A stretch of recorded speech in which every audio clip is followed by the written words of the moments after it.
បាទសូមជម្រាបសួរឥឡូវយើងចូលទៅដល់ការដោះស្រាយចំណុចទី26ជាមួយលោកគ្រូជាបន្តណាបាទតោះអញ្ចឹងឥឡូវយើងមកមើលខ្លឹមសារចំណុចទាំងអស់គ្នា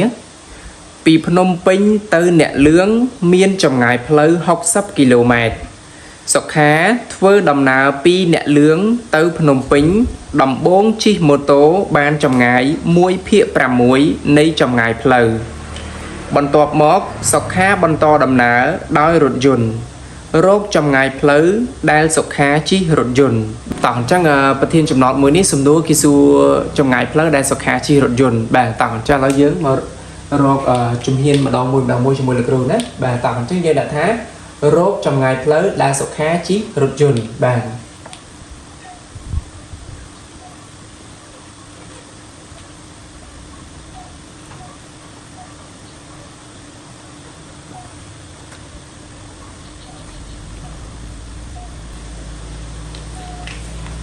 បាទនេះគាត់រោគចម្ងាយផ្លូវដែលសុខាជិះ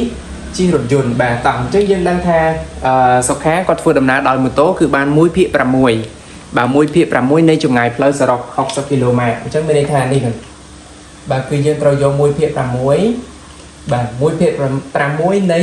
ចម្ងាយផ្លូវអញ្ចឹងមានន័យថានៃ60គីឡូម៉ែត្របាទតោះអញ្ចឹងយើងនឹងរក 1/6 នេះសិនរក 1/6 ហ្នឹងហើយទើបយើងយកចម្ងាយផ្លូវសរុបដកតម្លៃ 1/6 នឹងចេញបាទតោះអញ្ចឹងយើងនេះ 1/6 នៃចម្ងាយផ្លូវសរុបអញ្ចឹងយើងបាន 1/6 គុណនឹង60គីឡូម៉ែត្របាទតោះអញ្ចឹងចំនួនគុណនឹងប្រភេទបាទអញ្ចឹងយើងយកចំនួនគុណនឹងភាគយកហើយចាំចែកនឹងភាគបែងតាមក្រោយតោះអញ្ចឹង60គុណនឹង1គឺស្មើ60បាទភាគបែងដោយសារទុកមកវិញសិនបាទតមកទៀតនេះអញ្ចឹងយើងធ្វើការចែកទៅ60ចែកឲ្យ6បាទ60ចែកឲ្យ6គឺយើងបាន10បាទតាមអញ្ចឹងចម្លើយគឺបាទចម្លើយគឺ10គីឡូម៉ែត្របាទនេះអញ្ចឹងសុខាធ្វើដំណើរដោយម៉ូតូគឺបាន10គីឡូម៉ែត្រតោះអញ្ចឹងគេចង់នឹងចម្ងាយផ្លូវដែលជិះរថយន្តបន្តទៅតោះអញ្ចឹងបាន60គីឡូម៉ែត្រនេះអញ្ចឹងគេបានបាទបើចម្ងាយផ្លូវសរុប60គីឡូម៉ែត្រហើយជិះម៉ូតូបាន10គីឡូម៉ែត្របាទអញ្ចឹងយើងដកទៅ60ដក10គីឡូម៉ែត្រនឹង60ដក10គឺនៅសល់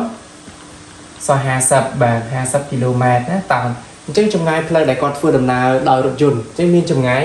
50គីឡូម៉ែត្របាទតោះអញ្ចឹងយើងអាចឆ្លើយប្រាប់គេបានគុណ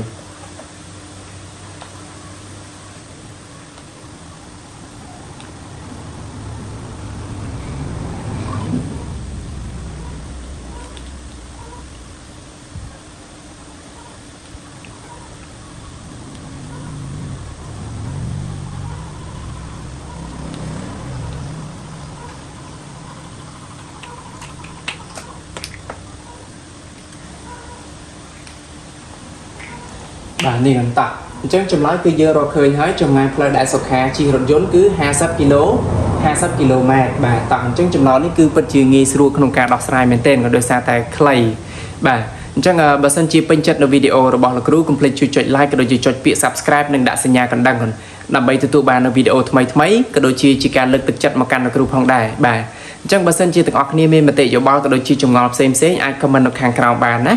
បាទអញ្ចឹងយើងនឹងជួបគ្នានៅវីដេអូថ្មីជាបន្តបាទសូមអរគុណ